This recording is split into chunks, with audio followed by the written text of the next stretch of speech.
ಪರೀಕ್ಷೆಗೂ ಮುನ್ನವೇ ಪ್ರಶ್ನೆ ಪತ್ರಿಕೆ ಮಾರಾಟದ ದಂಧೆ.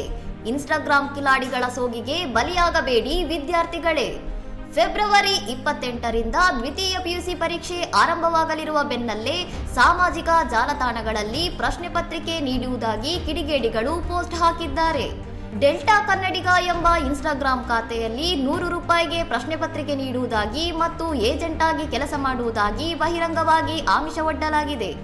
ಈ ವಿಚಾರ ಸೋಷಿಯಲ್ ಮೀಡಿಯಾದಲ್ಲಿ ವೈರಲ್ ಆಗುತ್ತಿದ್ದಂತೆ ಎಚ್ಚೆತ್ತ ವಂಚಕರು ಸದ್ಯ ತಮ್ಮ ಇನ್ಸ್ಟಾಗ್ರಾಂ ಖಾತೆಯನ್ನು ಡಿಲೀಟ್ ಮಾಡಿ ತಲೆಮರೆಸಿಕೊಂಡಿದ್ದಾರೆ.